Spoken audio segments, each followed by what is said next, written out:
Superclase, ¿cómo están? Los saludo en este nuevo video. Bienvenidos a esta nueva superclase. En esta serie de videos que yo patudamente he denominado Preuniversitario en Competencia Lectora, te lo dejo por ahí, donde hemos estado revisando gran parte del contenido teórico práctico para que te prepares de buena forma para rendir la prueba de transición 2021. Naturalmente la asignatura de lengua y literatura, en este caso comprensión o competencia lectora, al final el nombre ya da lo mismo porque lo que nos interesa es prepararnos. Y hoy les tengo una sesión, una superclase que en lo personal a mí me gusta mucho porque gran parte de lo que hemos estado trabajando en esta superclase tiene que ver con reconfigurar, reconstruir o propiciar en ustedes, postulantes, alumnos de cuarto medio, y en general todo aquel que quiere mejorar su competencia lectora, reconstruir esta idea de cómo enfrentamos la lectura, cómo leemos, de qué manera lo hacemos, qué estrategias puedo utilizar de mejor forma para mejorar este proceso, dado que la prueba de transición y gran parte de las evaluaciones que nosotros enfrentamos en competencia lectora van a medir cuán capaz soy de entender, comprender, analizar, en fin, una serie de habilidades que se miden, y yo quiero demostrar que soy capaz de evidenciar esa comprensión. Pero al mismo tiempo se gana, dado que la competencia lectora es una habilidad humana básica para enfrentar cualquier tipo de proceso de aprendizaje, por ejemplo, ¿ya? Esto es una excusa para poder hablar de la competencia lectora en general y mejorar nuestras prácticas de lectura, ¿ya? Y hoy les tengo una sesión que, si bien tiene un nivel de complejidad mayor, podríamos denominarlo así, ¿cierto? Yo le puse metacognición del proceso lector. Son aquí algunas estrategias que te posicionan ya en un nivel cuando tú ya has asimilado varios de los conceptos que hemos trabajado en estas superclases aquí en el canal, y en una perspectiva de lector crítico, ese lector que se está construyendo, que enfrenta sus procesos de lectura de una manera distinta. Ya no tenemos una actitud pasiva, ¿cierto?, de recibir el texto, leerlo como me tinca, sino que aquí estamos aplicando aprendizaje práctico, como yo puse ahí, estrategias. Ya hemos hablado de las estrategias en otros videos. Entonces yo te quiero hablar un poquito de cómo vamos a pulir, perfeccionar esta construcción de un lector crítico, un lector que está preparado, que eso es lo que hemos venido desarrollando a lo largo de todo este preuniversitario en competencia lectora aquí en el canal.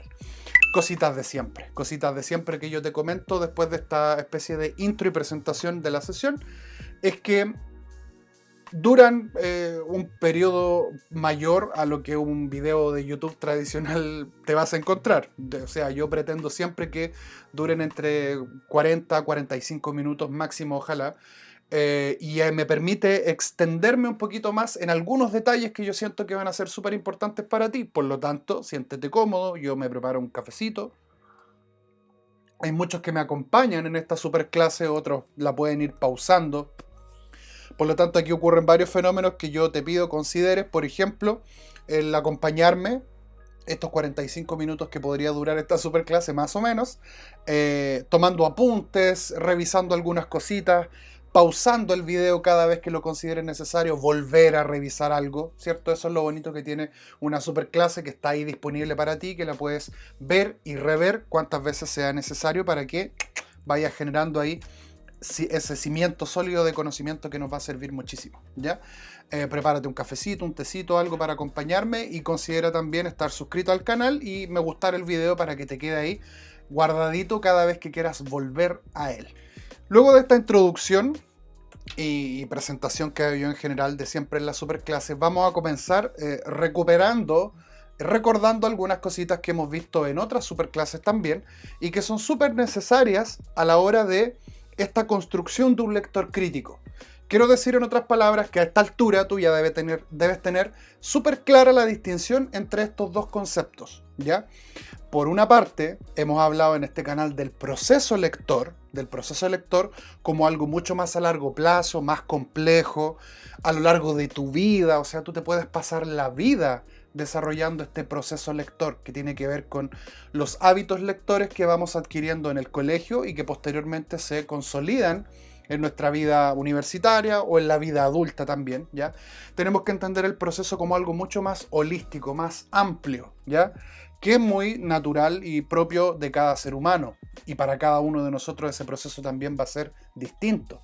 Por otro lado, entendiendo la prueba de transición como el evento, ¿cierto? Tal evento donde yo tengo que sentarme, leer un texto y responder preguntas, asociamos ese evento concreto a una situación puntual que denominamos proceso de lectura, ¿ya? Que son acciones, como dice ahí, o la secuencia de acciones que nosotros desarrollamos, en este caso, cuando enfrentamos la prueba de transición. Por lo tanto, hay ocasiones donde apuntamos a estrategias concretas para el proceso de lectura y algunas que van a construir de manera mucho más amplia este proceso lector. O sea, cuando hablamos de proceso de lectura o de lectura en general, es cuando yo comienzo un texto y lo termino de leer hasta el punto final, ¿ya? Ahora, ese tránsito desde el inicio del texto hasta el punto final se reviste de una serie de dinámicas e interacciones que hemos conversado en otros videos y que son sumamente interesantes de analizar, porque lo que yo hago durante este proceso de lectura es lo que va a marcar la diferencia a la hora de enfrentar, por ejemplo, preguntas de la prueba de transición o el uso que yo le doy a ese texto que estoy leyendo. Cuando yo desarrollo distintas estrategias en los diversos procesos de lectura que desarrollo, eso a la larga potencia, perfecciona o mejora, la palabra que a ti más te acomode, tu proceso lector en general. Entonces, gran parte de lo que vamos a ver en esta superclase parte de la idea de que estamos construyendo también eventos concretos, cómo resolver situaciones puntuales en un proceso de lectura, pero que a la larga se convierten en hábitos o elementos que vamos a utilizar para nuestro proceso lector en general. Esto a mí me parece siempre súper interesante porque habla de la construcción de este lector o superlector que yo llamo. Ahora, el título de este video es metacognición de este proceso. Y aquí la cosa se pone un poco compleja. No quiero tampoco ponerme muy coloriento aquí con conceptos rimbombantes, pero a lo que apunto con hablar un poquito de este proceso metacognitivo es una especie de invitación. Yo muchas veces converso con mis estudiantes respecto a cómo son sus procesos, cómo ellos regulan los eventos de aprendizaje, para decirlo de una manera simple. ¿Por qué?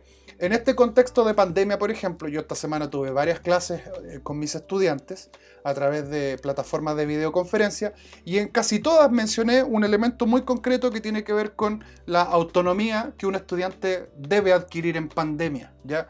La figura del profe no está ahí encima tuyo como en un aula común y corriente, por lo tanto, le toca al estudiante, como dice ahí en el punto 1, autorregular sus procesos de aprendizaje, ¿ya? Ahora, desde ese punto de vista, podríamos entender la metacognición como esa capacidad individual, única y personal, que un estudiante, un aprendiz o un postulante, en el caso de quienes van a dar la prueba de transición, un estudiante en general, ¿cierto? Internaliza todos los procesos que tienen que ver con su aprendizaje. Y esto es sumamente complejo porque cuando yo les pregunto a mis estudiantes, muchos de ellos asumen una actitud muy pasiva de esperar que el conocimiento llegue. Profe, enséñeme esto. Y lamentablemente el aprendizaje del siglo XXI ya no funciona de esa forma. Yo incluso de manera bien no sé si lógica, pero siempre he pensado que la figura del docente en algún momento puede agarrar un quinto plano, puede quedar muy detrás porque los estudiantes cada vez más autorregulan esos procesos y lo hacen gracias a internet, gracias a las plataformas, a las redes sociales, en fin. Hay muchas maneras de autorregular ese proceso. Podríamos decir que cuando tú te vuelves un aprendiz consciente de qué es lo que está pasando en ti, en tu cabeza y en tu corazón, estás ejecutando metacognición o la estás llevando a cabo, ¿ya? Ahora, todas estas operaciones intelectuales, como dice ahí, que están asociadas al conocimiento, al control y regulación de estos procesos mentales, vamos a entenderlo como metacognición. O sea, insisto, es más complejo que esto, pero podríamos decir de una manera muy simple que cuando tú entiendes qué aprendes y cómo lo aprendes, estás llevando a cabo procesos metacognitivos, ¿ya? Como dice ahí la segunda parte, todo aquello que interviene en el individuo, la información, la evaluación, en fin, toda la capacidad que ese individuo tiene de tomar todas las habilidades mentales que se llevan a cabo para darnos cuenta qué aprendemos y cómo lo hacemos. Y esto es súper interesante porque esta superclase está centrada, y lo vamos a revisar más adelante, está centrada en ver cómo las modalidades lectoras que yo asumo pueden afectar este proceso metacognitivo. Y al mismo tiempo, yo quiero que ustedes estén conscientes del proceso. Lo he dicho en varias superclases. Tú debes estar plenamente capacitado para entender qué está ocurriendo en ti, qué habilidad debo utilizar, cómo puedo aplicar el conocimiento que ya tengo. O sea, fíjate que la educación en general apunta, se orienta a que un estudiante, un aprendiz, pueda alcanzar esa especie de metacognición. Incluso en espacios autónomos, como muchos de ustedes están realizando. O sea, cuando tú, por ejemplo, te construyes un horario, dices, hoy lunes voy a estudiar ciencias, luego historia, y en la tarde voy a prepararme para la prueba de transición, voy a ver los videos de, no sé, pues el profe Mauro, que es un maestro en matemáticas, y en la tarde voy a ir a ver los videos del profe Renato, que igual son entrete. No me considero tan a ese nivel, pero espero llegar algún día a esa elocuencia. Cuando tú te armas un horario, cuando tú pones los videos, cuando tú abres tu cuaderno, cuando tú estás revisando todo eso de manera autónoma, sin que alguien te lo diga, tu papá, tu profe o quien sea, estás desarrollando metacognición. Y eso es súper valioso porque el proceso de preparación en prueba de transición requiere de un estudiante que tenga esas características. Y esto en tiempos de pandemia ha sido súper complejo porque muchos estudiantes, por ejemplo, que no trabajan, me dicen, profe, es que usted no me envió nada, profe, es que yo no entré a la clase, profe. O sea, excusas siempre hay, ¿cierto? Y situaciones externas también las hay, el trabajo, los problemas económicos, eso es otro tema, ¿ya? Pero estamos hablando de la manera en cómo tú enfrentas este proceso de aprendizaje. Y la invitación aquí es que tú estés consciente de todos estos procesos que están ocurriendo cuando tú aprendes. Cuando tú alcanzas ese nivel, podemos decir que lograste metacognición. Y mucho de eso se apunta en esta sesión. Podríamos resumirlo de alguna forma, a modo de síntesis de esta idea, que desarrollamos metacognición cada vez que razonamos o reflexionamos sobre nuestro propio pensamiento, ¿ya?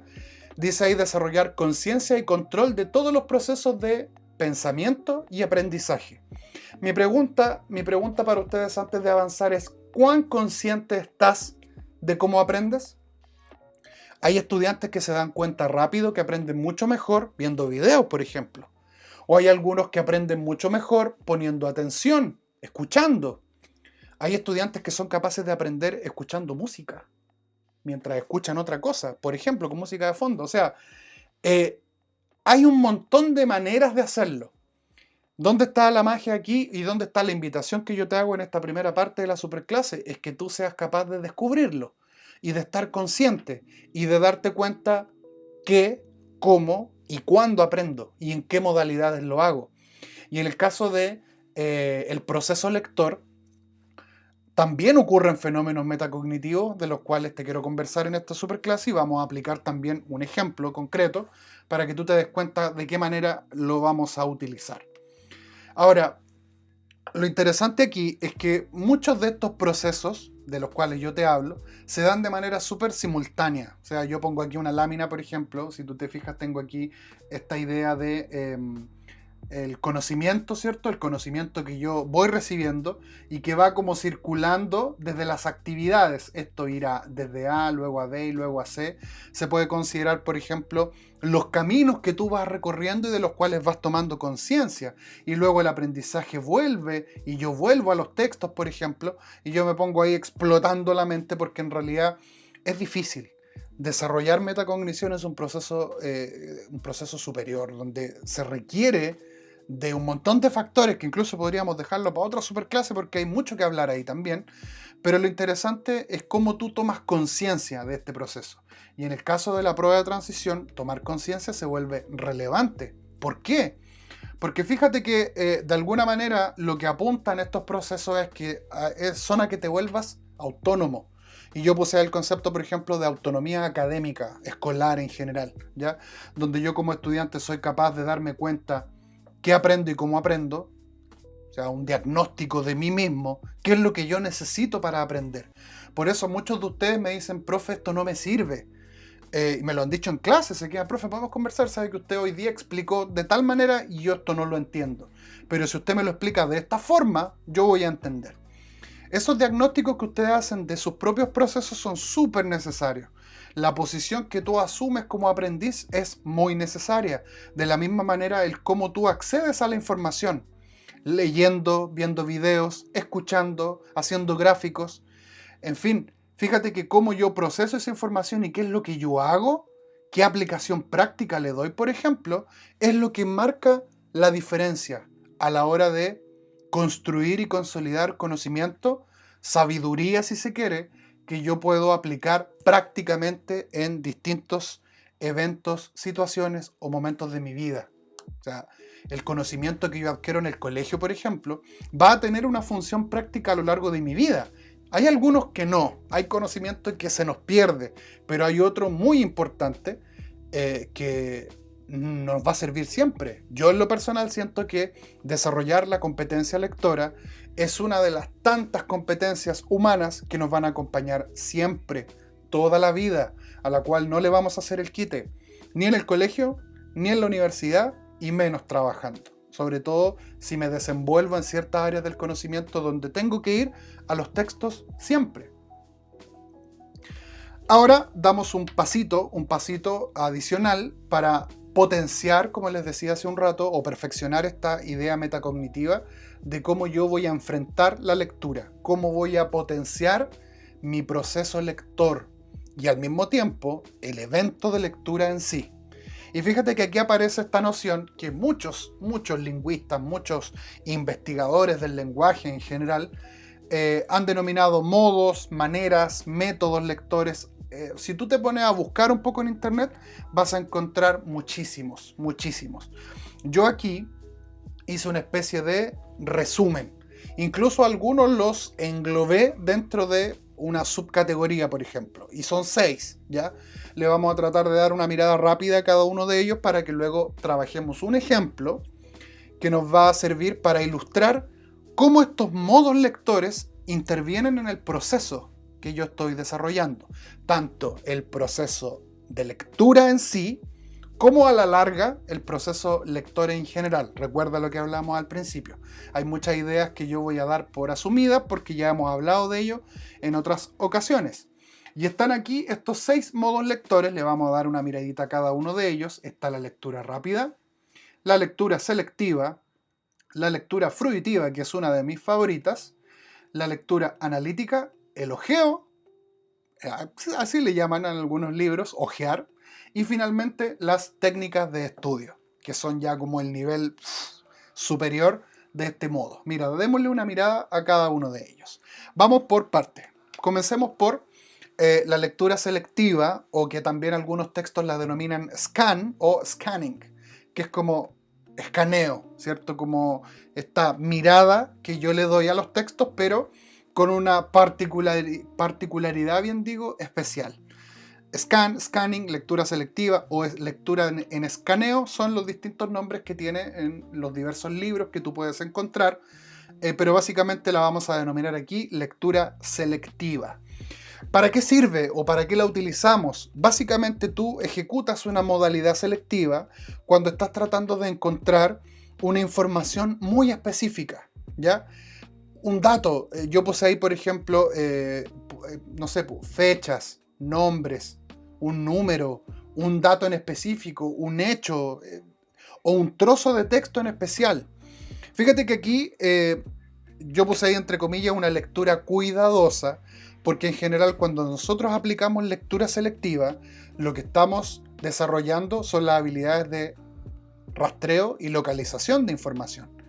Y en general son las habilidades de nivel 1, son como las más fáciles. Cuando a mí me toca volver al texto y encontrar alguno de estos datos que yo te menciono aquí, Yo lo que tengo que hacer es escanear, rastrear, buscar, darme cuenta en qué parte del texto está esa información. Ahora, ¿dónde está lo interesante? Es que, por ejemplo, yo puedo mejorar mi lectura selectiva a través de una estrategia que desarrollamos en otra superclase y que es el marcado y destacado. El uso de un destacador o de un lápiz para subrayar ideas, encerrar en un círculo, hacer marcas, no sé, subrayar, por ejemplo, hay algunos que tienen la estrategia de ir haciendo ondas en ciertas palabras o una línea doble en alguna, o simplemente utilizando el destacador de súper buena forma, nos va a servir un montón para poder recuperar esa información rápidamente. Ahora, ¿dónde está la gracia de esta modalidad? Es que una vez que tú la internalizas, encontrar información va a ser muy fácil. ¿Qué es lo valioso de esto? Que nosotros queremos recuperar información rápido, sobre todo en preguntas de rastrear y localizar. Yo les he dicho en más de una ocasión que estas preguntas rondean el 20% de toda la prueba de transición y yo debiera tenerlas siempre buenas, porque yo solamente tengo que ir al texto, seleccionar la información y listo. No debiera haber un error, ¿ya? No debiera haber error, por lo tanto, tú siempre estas preguntas de rastrear y localizar que hemos denominado de nivel 1 son las más fáciles y se logran a través de esta modalidad, cuando yo rastreo y localizo información, ¿ya? Es simple, es rápido y generalmente está agarrando un valor adicional cuando yo soy cuidadoso, cuando yo aprendo rápido a dónde buscar y cómo hacerlo. Ten en mente de lo que te vengo hablando, es una interacción metacognitiva. Lo que estoy haciendo yo aquí es darme cuenta cómo lo hago.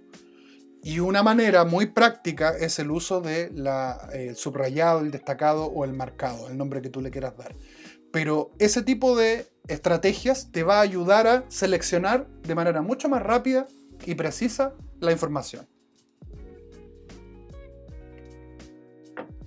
Otra modalidad que yo siento que es muy útil y que aplicamos muchísimo también se conoce como lectura rápida.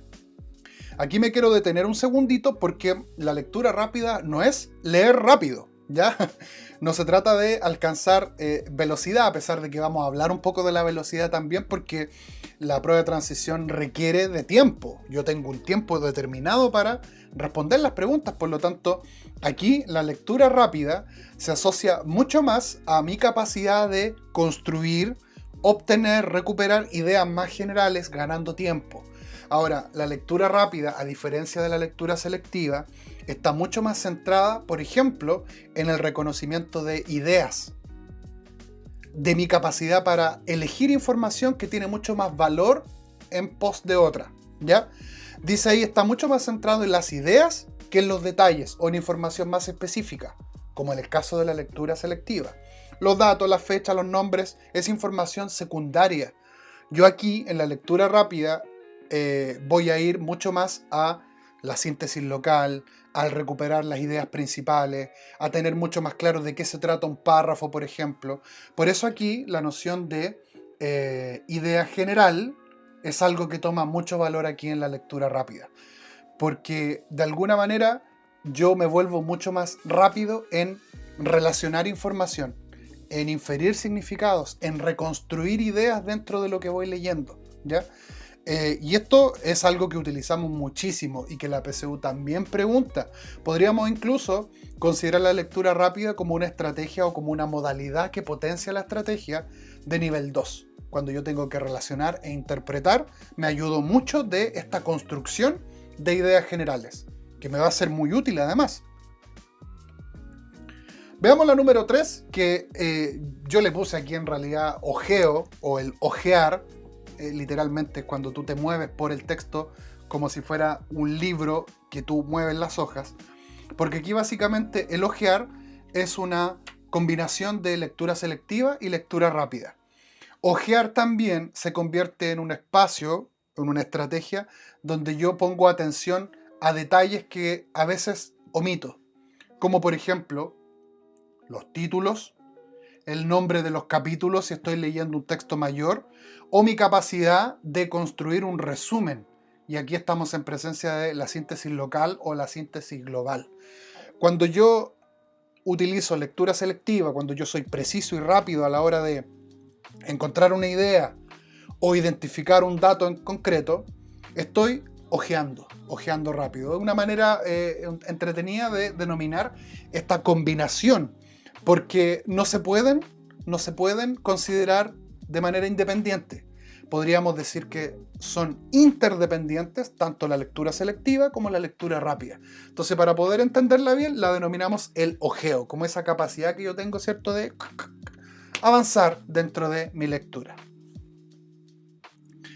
Vamos a la número 4, que es una de mis favoritas. Y en realidad también es súper importante tener en cuenta cómo opera la lectura fruitiva, porque tenemos lamentablemente la noción de que leer para estudiar o leer para preparar la prueba de transición es una especie de, ¿cómo decirlo?, un bloqueo, una etapa, algo que yo debo sortear.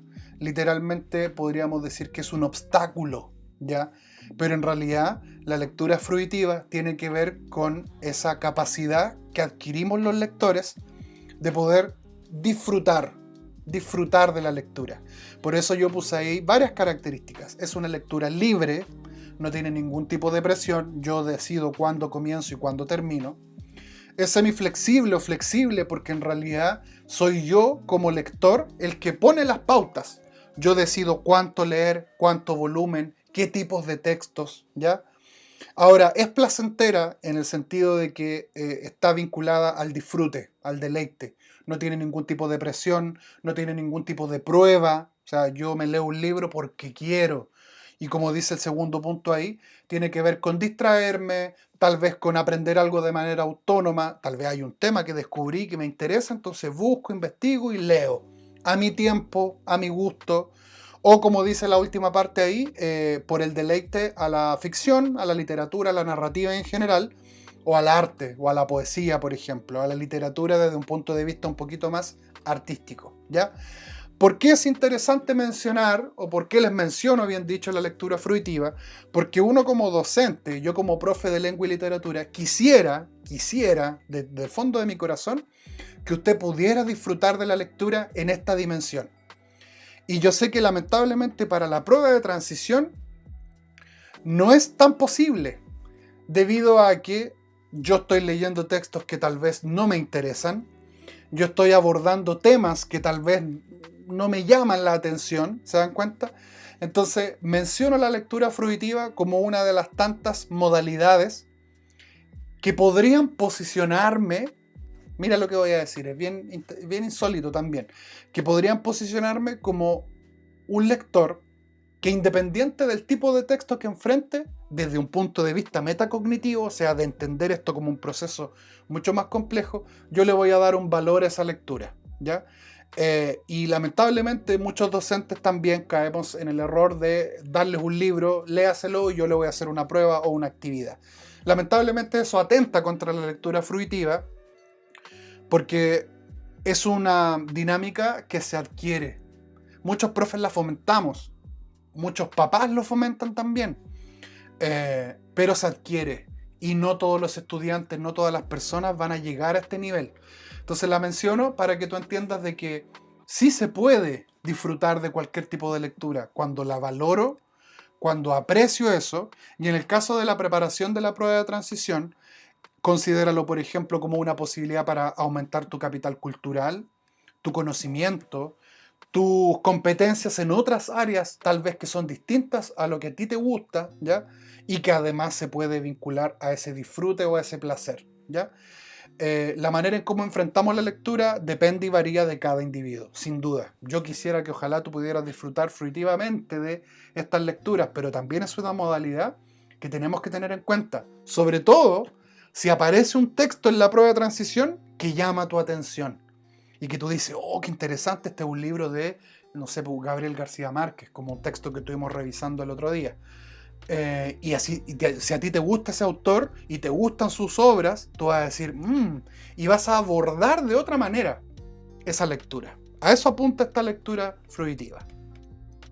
Número 5, lectura analítica, que deberá ser como aquella que nosotros idealmente aplicamos siempre, ¿ya? idealmente digo yo, porque en realidad esto está mucho más vinculado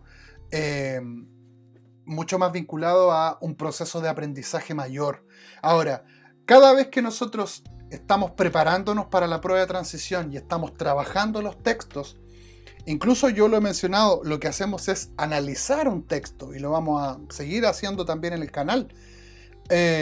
Aquí intervienen varios factores. Cuando yo estoy realizando lectura analítica, por ejemplo, tengo mucho más cuidado, me concentro, estoy tratando de dedicarle un tiempo, ¿ya? Repito, releo, reviso. O sea, aquí yo voy al nivel 3. Dice el segundo punto, es una evaluación profunda de ideas, del contenido. Yo dialogo con el texto desde la perspectiva que el autor me está contando algo. Y dependiendo del tipo de texto o la tipología textual, yo también puedo acceder al propósito comunicativo. ¿Con qué intención el autor produjo ese texto? Y cómo esa información me va a servir a mí como persona en general, ¿ya? Por eso la lectura analítica apunta a la construcción de un lector crítico, un lector reflexivo, un lector capaz de sacar deducciones y hacer inferencias, como dice el tercer punto. Y esto es relevante porque la prueba de transición, en su gran medida, apunta a que nosotros seamos capaces de ejecutar este análisis. Fíjate que interesante porque casi la mitad de la prueba de transición son preguntas de relación e interpretación, donde yo debo deducir, inferir, sintetizar, recuperar ideas principales, por ejemplo. Entonces, esta modalidad de alguna manera viene a ser el piso sólido en el que descansa cualquier lector crítico. Y en general, uno como profe apunta a que el estudiante cada vez que enfrenta un texto, lleve a cabo esta modalidad número 5 denominada lectura analítica. Que el texto usted lo aborde con amor, con cariño, cuidadosamente, poniendo atención a los detalles, realizando una mirada completa del texto e idealmente saliéndonos de él y que el texto se convierta, como digo yo, en una excusa para hablar de otros temas. Y eso, cuando se logra, tú ya llegaste a un nivel superior como lector. Y en general uno apunta a aquello. Fíjate, retomando la idea que conversábamos al principio, cuando tú tomas conciencia de cómo se están ejecutando estos procesos, estamos desarrollando metacognición desde el punto de vista de la lectura. Y eso es lo que queremos lograr en este canal, eso es lo que queremos lograr con el preuniversitario en competencia lectora y con todo el contenido en general que yo te dejo aquí en el canal, para que tú construyas conocimiento desde distintos puntos de vista y desde distintas miradas, además. Que a mí en lo personal esto me parece sumamente interesante y rico porque permite desarrollar potencial cognitivo, tus capacidades, tus habilidades, tus destrezas, lo que a ti te gusta, ¿ya? Ahora, todo esto desde una mirada un poquito más general y analítica, ¿ya? Y veamos la última modalidad, que es la que muchos estudiantes utilizan en su gran mayoría, idealmente en general, y que tiene que ver con técnicas de estudio, que es otra modalidad lectora que nos sirve para sortear con éxito las situaciones académicas. Dice aquí que es una lectura mucho más planificada, incluso podríamos considerarla más completa que la lectura analítica, porque aquí lo que se busca de alguna forma es que eso que yo leí, yo lo pueda atesorar. Fíjate que las técnicas de estudio se utilizan, por ejemplo, para recordar, aprender, recuperar información rápido y que te van a servir y que tú vas a aplicar muchísimo, por ejemplo, en la educación superior. O sea, cuando tú estás en la educación superior, combinas todas las otras modalidades con un propósito súper concreto. Que ese conocimiento, que lo que estás leyendo ahí, tú lo conviertas en conocimiento práctico. O sea, independiente de la disciplina en la que tú te desenvuelvas, en la ingeniería, en la medicina, en la educación, en las artes y letras, en cualquier modalidad, el conocimiento que tú vas adquiriendo, luego le tienes que dar una aplicación práctica. A eso le vamos a denominar aprender en realidad. Es tomar un conocimiento y que ese conocimiento provoque un cambio en mí y que me permita ejecutar otras tareas de distintas modalidades. Podríamos incluso decir que la técnica de estudio es como el nivel donde yo combino lectura selectiva, lectura analítica, o sea, tomo los modos y los utilizo en mi beneficio. Aquí hay un detalle, sí. es una modalidad mucho más lenta y compleja, porque yo con darle una lectura a un texto, probablemente eso no va a ser suficiente para que el contenido de ese texto se me tatúe en la frente, como digo yo, o lo recuerde a mucho más largo plazo. La eficacia o la eficiencia, como dice ahí, que yo como lector voy a aplicar, va a variar en función de las distintas estrategias que yo utilice. Fíjate que cuando tú estudias, tú llevas a cabo muchos procesos, y gran parte de lo que nosotros hacemos en este canal es orientar esos procesos y ordenarlos para que esa lectura se quede en nuestra cabeza el mayor tiempo posible, ¿ya? Por lo tanto, podríamos hacer aquí una distinción clara, un parteaguas entre la lectura para enfrentar la prueba de transición y la lectura que yo voy a realizar después. Pero resulta que tú como estudiante de cuarto medio o tercero medio en general, tú aplicas diversas técnicas de estudio en tus distintas asignaturas. Cuando haces esquemas, resúmenes, mapas conceptuales, cuando subrayas, destacas, cuando conversas la materia con tus compañeros. Fíjate que ahí tú estás llevando a cabo varios procesos que están planificados, semiestructurados o mucho más estructurados y que demora más tiempo. Lamentablemente no podemos aplicar técnicas de estudio en el proceso de preparación prueba de transición porque es más lento, más complejo, nos toma más tiempo, pero algunas de ellas nosotros sí las utilizamos en el proceso de lectura. Esto es importante, por eso te lo menciono, porque se combinan de alguna forma, o yo tomo elementos de otros modos y los utilizo mucho más en el largo plazo. Míralo de esta forma, cuando tienes que leer un texto puntual y responder 7 o 8 preguntas, tú estás contra el reloj. Por lo tanto, ese conocimiento, una vez que tú respondas las preguntas, lo puedes olvidar. En cambio, desde el punto de vista de la técnica de estudio, o de esta modalidad de técnica de estudio, ese conocimiento tú no quieres que se te olvide. Tú quieres que se atesore en tu corazón y lo puedas utilizar a posteriori. ¿Te das cuenta? Ahí hay una distinción importante que desde esta mirada metacognitiva que hemos estado desarrollando en esta superclase, es súper necesario que tú tengas en cuenta a la hora de abordar estos distintos procesos de lectura.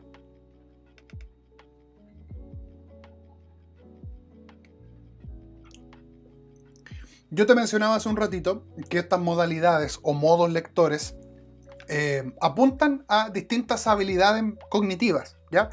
Y que también al mismo tiempo van a requerir de ti distintas velocidades. Por ejemplo, hemos visto que la lectura selectiva tiende a ser mucho más rápida, al igual que la lectura rápida. O sea, en el caso de la prueba de transición nosotros queremos recuperar esa información rápidamente, pero en el caso del ojeo, la lectura puede ser completamente variable, puede ser más rápido o menos rápido, depende mucho de la manera en cómo tú te aproximes a esa combinación.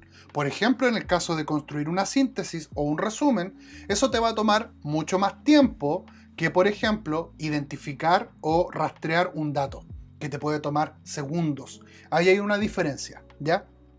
Ahora, en relación con la lectura fruitiva, estamos haciendo aquí una especie de resumen de estas modalidades antes de pasar a un ejemplo práctico que vamos a aplicar al tiro esto para que tú veas cómo opera.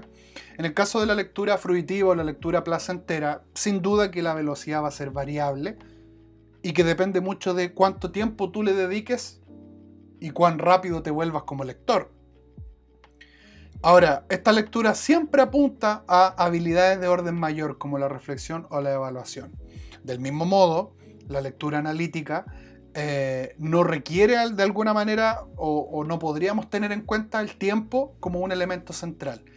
Algo muy similar ocurre con las técnicas de estudio, porque aquí el tiempo que yo invierta va a estar súper condicionado con los propósitos que yo quiera. La lectura analítica en general nos va a tomar más tiempo, así como las técnicas de estudio. Por lo tanto, la manera en cómo yo aborde esta modalidad va a marcar una diferencia importantísima a la hora de enfrentar, por ejemplo, una pregunta de prueba de transición. Y eso es súper valioso. Ahora, quiero cerrar esta noción de modos lectores con la premisa clara de que tú, como postulante, debes saber cuándo aplicas qué modalidad. O al mismo tiempo debieras saber cómo las combinas. O de qué manera esa combinación puede jugar en tu beneficio. Ya hemos conversado en otras superclases de el hecho de que cada estrategia va a funcionar distinto para cada uno de nosotros. es probable que tú como lector, preparándote para la prueba de transición, jamás logres lectura fruitiva porque no te interesa, porque no te gusta la lectura. Pero sí puedes ser súper capaz de desarrollar un análisis o eventuales técnicas de estudio que te van a servir en la educación superior, por ejemplo. Fíjate que yo siempre te comento en estas superclases que lo que yo hago es mostrarte una variedad de elementos y tú vas a elegir aquí lo que sea más útil. ¿Qué es lo que tienes que tener claro? Que para cada habilidad cognitiva que mide la prueba de transición, tú aplicas o desarrollas una modalidad lectora. Y yo siento desde el fondo de mi corazón que es súper necesario que tú estés consciente de cómo estos procesos se llevan a cabo. Lo hemos conversado también en varias superclases, así que esa idea debes tenerla aquí tatuada en la frente. Eso es importantísimo. Ya. Tercera y última parte de esta superclase. Hemos dado una mirada a esta noción metacognitiva de cómo abordar el proceso lector.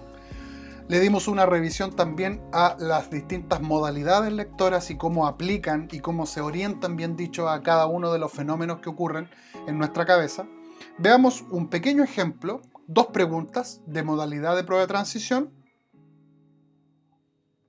con un texto que liberó el DEMRE por ahí por junio, julio, ya no recuerdo específicamente cuál fue la fecha, pero mira, es este. Es una especie de infografía, ya una infografía, que habla de la fragata portuguesa. Entonces fíjate, vamos a poner especial atención aquí a varias cositas. Mira, la pregunta dice, ¿cuál es el propósito de esta infografía? ¿Cuál es el propósito? Recuerda que hemos conversado en muchas superclases que el primer foco de atención que yo tengo que poner, la primera alerta, es la pregunta. ¿Qué me pregunta? ¿Qué es lo que yo debo hacer? ¿Cuál es el propósito de esta infografía? Entonces, mira, la vamos a observar con calma. Tenemos por aquí, por ejemplo, mira, voy a utilizar aquí para ir marcando algunas cositas. Aquí, datos importantes. Cuídate en la playa, precaución, 2 puntos, fragata portuguesa. Con un color rojo vívido y además aquí al ladito, con un amarillo que llama tu atención. Precaución, fragata portuguesa. Reconozca esta bandera, presencia de fragata portuguesa en la playa. Y el texto te aporta aquí una serie de informaciones, ¿cierto? Es una infografía que pretende de alguna manera mostrar, ¿cierto?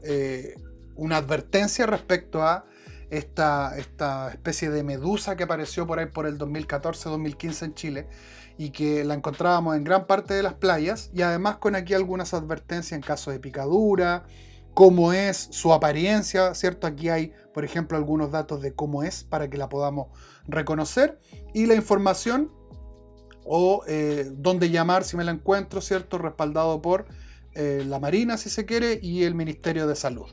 Entonces fíjate que dándole una mirada completa a esta infografía, yo debo descubrir para qué fue producida. Recuerda, propósito tiene que ver con intención comunicativa. ¿Con qué propósito alguien, ese autor o ese grupo de autores, produjo este texto multimodal y lo publicaron, ¿cierto?, para que la gente lo pueda leer? Y mira, vamos a revisar las alternativas. A, dice, informar sobre dónde acudir si se encuentra con una fragata portuguesa. Mira, voy a marcar con azul, que aquí tenemos el dato. ¿Dónde acudir? ¿Qué tengo que hacer si me la encuentro? ¿Ya? O, ¿qué debo hacer aquí, en estos 3 puntos? ¿Qué es lo que debo hacer si me encuentro una fragata portuguesa? B, instruir acerca de los mecanismos de ataque de una fragata portuguesa. Está aquí, por ejemplo. Mira, ¿qué es lo que hace? ¿Qué es lo que hace la fragata portuguesa? C, prevenir sobre los riesgos de contacto con una fragata portuguesa. Aquí está la información, ¿cierto?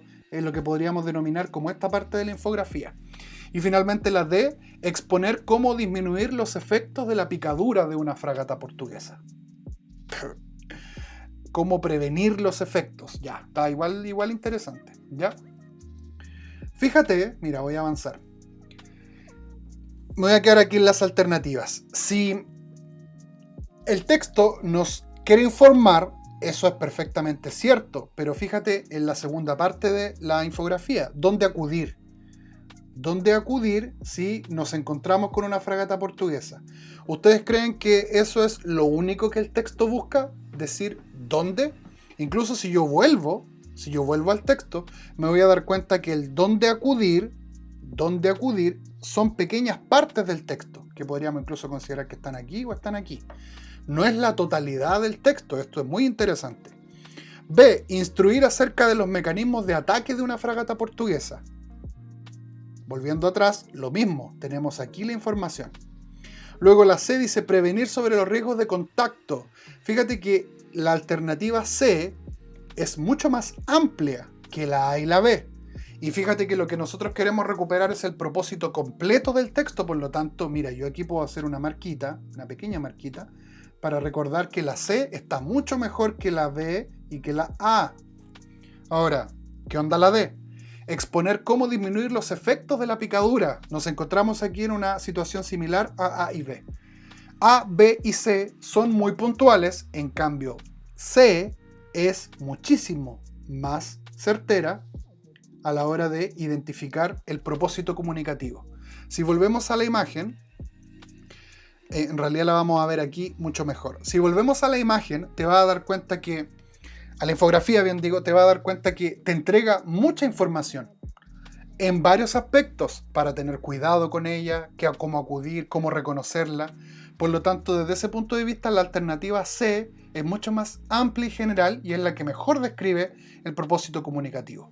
Ahora, ¿cómo funcionan o cómo operan los modos lectores? Fíjate, yo te marqué aquí 3.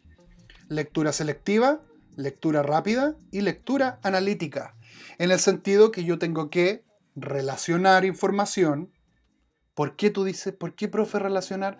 Porque yo tengo que tomar todos los elementos que están ahí y ver cómo operan. Por ejemplo, descubrimos varias cosas mirando la infografía. Descubrimos, por ejemplo, que esta parte habla de la fragata portuguesa como ser vivo, digamos. Este sector habla de qué hacer si nos pica una. Este sector nos habla de qué hacer en caso de que nos ocurra una situación. Y hay distintas alertas. El rojo, el amarillo, ¿cierto? Y aquí en la parte inferior tengo datos del Ministerio de Salud, de la Marina y de dónde llamar si es que tengo una emergencia. Eso es relacionar. Ahora, el segundo punto, la interpretación, tiene que ver con darnos cuenta cómo esos elementos se combinan. Un elemento interpretativo, por ejemplo, que te mencioné, es el uso del color amarillo y el color rojo para captar nuestra atención. Precaución, siempre con rojo. Un verde, por ejemplo, es un tono mucho más amoroso. El rojo y el amarillo captan mucho más la atención para nosotros. Ahora, la última habilidad, la evaluación, tiene que ver con darnos cuenta cómo yo soy capaz de identificar el propósito comunicativo. Darnos cuenta el tipo de texto y qué intención tiene el autor detrás de ese texto se logra a través de la evaluación. Entonces fíjate cómo yo, al seleccionar información, me estoy dando un viaje por los distintos elementos que tiene el texto. Estoy haciendo lectura selectiva. Me estoy quedando en las palabras fragata portuguesa, precaución. Pero si quiero ser mucho más certero, naturalmente me voy a ir a una lectura rápida para darme cuenta dónde está la información que me va a permitir reconocer cuál es el propósito. Y en la lectura analítica al mismo tiempo la puedo considerar como esta mirada mucho más general, más amplia, donde yo estoy llevando a cabo ciertos elementos evaluativos. Date cuenta cómo aplicamos habilidades cognitivas, ¿cierto?, a través de los distintos modos lectores que hemos revisado en esta superclase. Ahora, repito, lo que nosotros queremos lograr es que tú seas capaz de darte cuenta de todo este proceso. Muchos lo hacen de manera intuitiva. O sea, si yo vuelvo a la pregunta y quiero descubrir propósito, yo sé que para descubrir el propósito tengo que darme cuenta cómo funcionan los elementos del texto. ¿Qué información tiene más valor en relación con otra información? Entonces, esto para mí agarra mucho valor porque nos permite ponernos en una posición mucho más crítica a la hora de enfrentar un texto. Otra mira, sobre la misma infografía. ¿Qué elementos de esta infografía tienen como objetivo el dar credibilidad a la información? Aquí está la clave. Mira, tenemos dos cosas importantes. ¿Qué elementos le dan credibilidad a la información. ¿Qué quiere decir eso? Que si yo veo esta infografía, yo voy a creer que lo que está ahí es cierto y voy a poner cuidado y atención si es que voy a la playa. Por ejemplo, la A dice uso de imágenes explicativas. Recuerda, pone atención. Lo que queremos descubrir es credibilidad. ¿Cómo le creemos a esa infografía? ¿Ya? Uso de imágenes explicativas, no sé si apuntan a la credibilidad, porque una imagen explicativa lo que busca es darme a entender una idea para que yo la comprenda mejor, ¿ya? Luego dice, la entrega de instrucciones precisas. Va muy de la mano la A con la B. O sea, instrucciones precisas, explicaciones, tiene que ver con que yo entienda, básicamente. No sé si apunta realmente a la credibilidad, ¿ya? Extensión breve de los textos. Cuando yo aporto poca información en poco espacio, lo que quiero es ser preciso, no necesariamente creíble. Por lo tanto, yo puedo descartar la C. Y luego la D dice, el respaldo de instituciones públicas. Mira, volvamos nuevamente a la infografía. Y aquí tengo, lo vimos en el análisis que hicimos anteriormente, aquí tengo muchos datos, tengo el logo del gobierno, tengo el logo de la Marina, creo que el logo de la Marina en realidad, tengo el fono del Ministerio de Salud y tengo un dato de contacto directo. Fíjate que si no estuviera esta información, mira, incluso aquí arriba está el logo del gobierno también que conocemos en el gobierno actual. Fíjate que si no estuvieran esos elementos, yo perfectamente podría dudar y podría decir que esta infografía que está aquí puede ser cualquier cosa. Entonces, ¿cómo lo hicimos? ¿Cómo lo hicimos? Igual que la vez anterior. Le dimos una lectura rápida a estos elementos y lo que hicimos fue localizarlos y darnos cuenta cómo funcionan. O sea, yo tengo que interpretar más allá de solo la imagen. Fíjate que si hay dos organismos que están detrás, como el Ministerio de Salud y la Marina, ¿ya? Yo debiera decir, sí, esto le da credibilidad a esto. Porque en nuestra cultura y en nuestra sociedad hay un gobierno y hay distintas entidades de gobierno que se encargan de cuidar a la ciudadanía, de elevar políticas públicas para las personas, como el Ministerio del Trabajo, como el Ministerio de Educación, como el Ministerio de Salud, en fin. Entonces, fíjate que en esa reflexión y evaluación que yo hago, me doy cuenta de que si hay una entidad gubernamental detrás, esto adquiere valor. ¿Y cómo lo hice? Analizando todos los elementos y su combinación. Por lo tanto, tuve dos modalidades prácticas para responder esta pregunta, vinculadas naturalmente a tres habilidades cognitivas muy concretas. Localizar la información, ver cómo funciona esa información, el logo del gobierno. Y fíjate, ¿por qué reflexión? Porque al ver el logo de gobierno, yo estoy aplicando el conocimiento que va más allá del texto. O sea, cuando está involucrado un elemento gubernamental, eso le da mucho más validez a esa información. Podríamos incluso considerar que esto es la fuente o la referencia, ¿ya? De donde vino esta información. ¿Te das cuenta? Entonces aquí esto se vuelve súper interesante porque nos damos cuenta, y para cerrar, ¿cierto? Nos damos cuenta aquí cómo yo aplico las habilidades cognitivas, estoy consciente de cuáles son las que utilizo en las distintas preguntas de prueba de transición y cómo al mismo tiempo la modalidad que yo elija para recuperar, seleccionar o analizar la información agarra mucha más validez. Esto sin duda que nos va a servir, chiquillos y chiquillas, un montón a la hora de enfrentar la prueba de transición en competencia lectora. Gracias por llegar hasta acá, espero que el video te haya servido y te haya gustado. No olvides suscribirte, estar atento con campanita activa para todos los cambios que yo siempre hago en el canal cuando le subo material, cuando hacemos revisión de ensayos PSU y que pronto vamos a desarrollar también el de la prueba de transición, el ensayo vigente y todo el material que yo te dejo aquí en el canal para que puedas preparar con éxito la prueba de competencia lectora. Te mando un gran abrazo, un gran saludo, cuídate y nos vemos en un próximo video. Adiós.